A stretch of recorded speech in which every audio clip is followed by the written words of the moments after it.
Breaking news में बड़ी खबर आपको बता दें, सीएम योगी ने ये आदेश दिया अपने पुलिस कर्मियों को कि माफियाओं के बाद गैंगस्टरों पर एक्शन लिया जाए, उनकी संपत्ति को कुर्क किया जाए। साथ ही ये भी कहा गया है कि जिस तरीके से माफियाओं का इलाज किया गया है, ठीक उसी तरीके से अब गैंगस्टरों का इलाज किया जाए। लेकिन इसको लेकर समाजवादी पार्टी ने कई सवाल उठाए। वो टाइमिंग को लेकर सवाल उठा रहे हैं कि आखिर चुनाव के इतने करीब आने के बाद इस तरीके का आदेश क्यों दिया गया है। इसी पर ज्यादा अपडेट के साथ मेरे साथ मौजूद है मेरे सहयोगी हर्ष जी। सर, सबसे पहले बात करें, सीएम योगी ने क्या आदेश दिया है जिससे इतना हड़कंप मचा है? देखिए, सीएम योगी ने ये आदेश दिया है कि जो 100 गैंगस्टर हैं, चाहे वो छोटे हों या फिर बड़े हों, सबसे पहले उनकी संपत्तियों की कुर्की की जाए और उसके बाद किस तरीके से उन्हें मिट्टी में मिलाया जाएगा उसकी प्लानिंग की जाए। हालांकि कई बड़े नाम हैं जिनके बारे में हम अपने दर्शकों को बता देते हैं। पहले मीटिंग के बारे में बता देते हैं कि सीएम योगी आदित्यनाथ ने मीटिंग ली है और मीटिंग में सख्त आदेश दिया गया है, क्योंकि आपने देखा है कि किस तरीके से माफियाओं को मिट्टी में मिलाया गया है।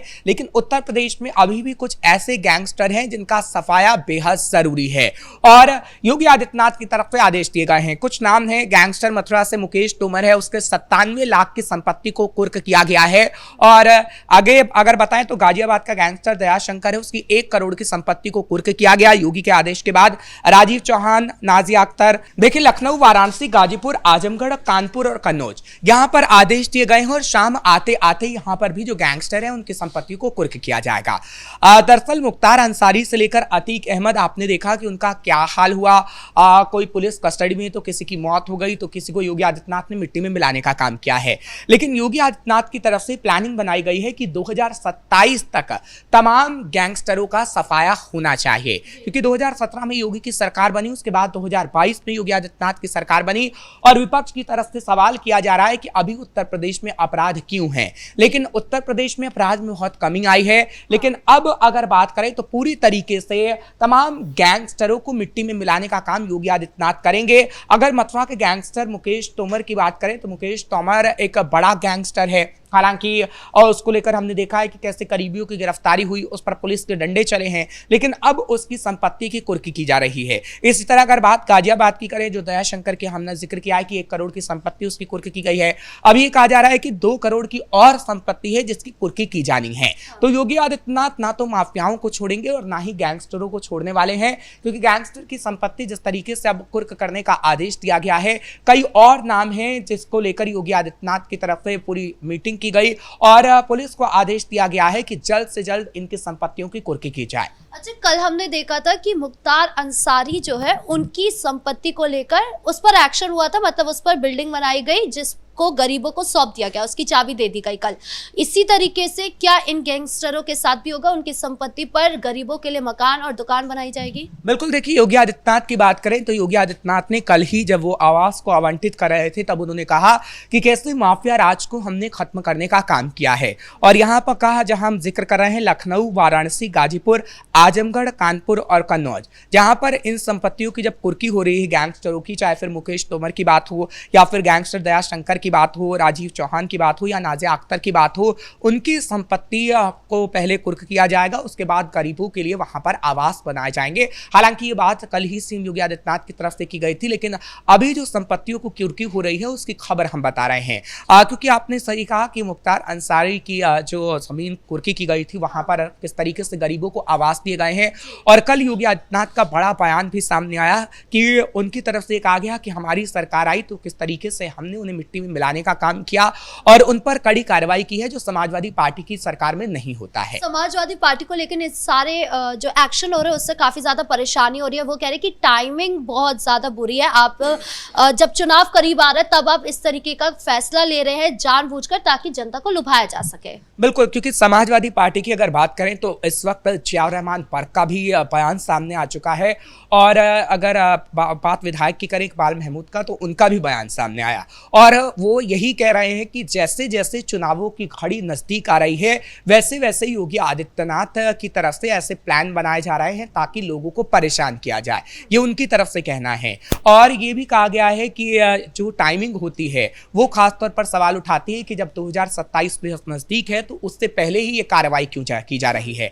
आपकी तो 2 बार सरकार बनी उत्तर प्रदेश में, तब आपने ये कार्रवाई क्यों नहीं की, ये समाजवादी पार्टी का कहना है। लेकिन ऐसा नहीं है, 2017 के बाद से हमने देखा देखा है कि योगी आदित्यनाथ ने किस तरीके से माफियाओं पर कार्रवाई की है, उनकी संपत्तियों की कुर्की की गई है, जिसकी तस्वीर समय समय पर हम अपने दर्शकों को दिखाते रहे हैं। और कल की जो तस्वीर सामने आई थी वो भी हमने अपने दर्शकों को दिखाई थी कि कैसे माफिया मुख्तार अंसारी की जो संपत्ति थी और उसको कैसे कुर्क किया गया था, और अब गरीब के आवास कहीं ना कहीं वहां बनाए जा रहे हैं। तो आप ये कह सकते हैं कि अभी जो गैंगस्टर मुकेश तोमर या फिर दयाशंकर की संपत्तियां जो कुर्क हो रही हैं, वहां पर भी गरीबों को आवास बनाकर मिलेंगे। लेकिन क्या समाजवादी पार्टी ने ऐसा कोई काम किया था जिस पर समाजवादी पार्टी से पूछा जाए कि चलिए योगी आदित्यनाथ तो ऐसा कर रहे हैं, लेकिन आपने क्या कभी किया? आप तो सिर्फ सवाल उठा रहे हैं। अच्छी बात है, विपक्ष का काम ही होता है सवाल उठाना, और विपक्ष जाना ही जाता है। आप कि अगर आप सवाल नहीं उठाएंगे, मुद्दे नहीं उठाएंगे, तो कहीं ना कहीं विपक्ष गौण होगा और विपक्ष नहीं कहलाएगा। लेकिन आपको सवाल उठाना चाहिए जनता के लिए, आपको सवाल उठाना चाहिए वाजिब। योगी आदित्यनाथ ने जनता के लिए फ्लैट बनाए, मुख्तार अंसारी की संपत्तियों को कुर्क करके, और अभी भी संपत्तियों को कुर्क किया जाएगा गैंगस्टरों की, और वहां पर गरीबों को आवास दिए जाएंगे। क्या अखिलेश यादव ने कहीं ऐसा किया?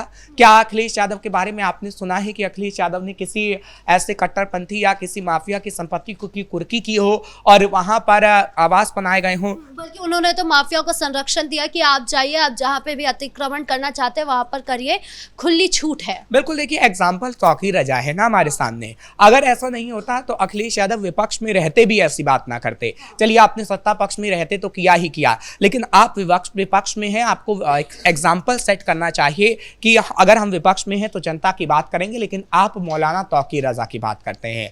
आप बात करते हैं उन कट्टरपंथियों की जो उत्तर प्रदेश को दहलाना चाहते हैं। आप बात करते हैं माफियाओं की। योगी आदित्यनाथ ने खुद कहा था कि कैसे मुख्तार अंसारी की कब्र पर फातिहा पढ़ने जाते थे ये लोग, समाजवादी पार्टी पर ही निशाना साधा था कि आखिर क्यों माफियाओं की कब्र पर वो जाते थे दुआ पढ़ने, और आखिर ऐसा क्यों होता है उत्तर प्रदेश में जो अब नहीं होता, जो पहले होता था। समाजवादी पार्टी पर तंज कसा गया था, और वाकई ये सच है कि किस तरीके से समाजवादी पार्टी ने माफियाओं का साथ दिया था, और समाजवादी पार्टी अभी भी चाहती है कि वो माफियाओं का साथ दे, लेकिन अभी उसका बस नहीं चल पा रहा है क्योंकि उत्तर प्रदेश में योगी आदित्यनाथ की सरकार है, और योगी आदित्यनाथ जब तक उत्तर प्रदेश में रहेंगे आप यकीन मानिए कि ऐसा नहीं हो पाएगा। योगी सरकार ने जो भी फैसला लिया है कि माफियाओं की जमीन पर गरीबों के लिए घर बनाया जाए, ये पहले अतीक अहमद के लिए किया गया, फिर मुख्तार अंसारी के लिए किया गया, अब इसके बाद गैंगस्टरों के लिए किया जा रहा है। इस फैसले का कितना फायदा आने वाले चुनावों पे पड़ने वाला है? देखिए, बिल्कुल आपने सही सवाल किया। 2027 बेहद नजदीक है, और योगी आदित्यनाथ ऐसे एग्जाम्पल सेट करते हैं तो उनका फायदा उन्हें बखूबी मिलता है। आपने 2017 में देखा कि कैसे बुलडोजर वाला एग्जाम्पल सेट किया गया, और आज कहीं भी योगी आदित्यनाथ चाहे चुनावी सभा में पहुंचते हैं तो बुलडोजर वहां पर मौजूद होता है। लोग बात करते हैं कि योगी आदित्यनाथ ने जिस तरीके से यूपी में बुलडोजर चलाया है अवैध अतिक्रमण पर, माफियाओं की संपत्ति पर, वैसे हर जगह पर चलना चाहिए। एक एग्जाम्पल उन्होंने सेट किया है। एनकाउंटर का एग्जाम्पल कहां सेट हुआ? उत्तर प्रदेश के अंदर से योगी आदित्यनाथ ने उन लोगों का एनकाउंटर किया जो कहीं ना कहीं उत्तर प्रदेश को दहलाने की कोशिश करते थे, उत्पात मचाने की कोशिश करते थे। हाफ एनकाउंटर उनका किया गया, और उससे अपराधियों में कहीं ना कहीं डर पैदा हुआ। तो योगी आदित्यनाथ की तरफ से एग्जाम्पल सेट किया गया 2017 के लिए भी, 2022 के लिए भी, और अब वो 2027 के लिए एग्जाम्पल सेट करना चाहते हैं। आपने देखा है चाहे फिर छांगुर हो या फिर धर्मांतरण, जितना भी जो गिरोह हो उसको किस तरीके से पकड़ा जा रहा है, किस तरीके से बुलडोजर चल रहा है, और अब जो गैंगस्टर की संपत्ति कुर्की होगी उससे भी एक एग्जाम्पल सेट होगा, और 2027 में योगी आदित्यनाथ एक बार फिर सत्ता पर विराजमान हो सकते हैं। जी, इस मुद्दे पर ज्यादा जानकारियों के लिए आपका बहुत बहुत धन्यवाद। तो कुल मिलाकर सीएम योगी ने ये सुनिश्चित कर दिया है कि माफियाओं की जमीन हो या गैंगस्टर की, उसे बख्शा नहीं जाएगा, गरीबों को उनका अधिकार जरूर मिलेगा। अब आगे क्या कुछ फैसला होता है, क्या कुछ एक्शन होते हैं, ये देखने वाली बात होगी। ब्रेकिंग न्यूज में इतना ही। कैमरा पर्सन राजकुमार के साथ मैं राधिका राज।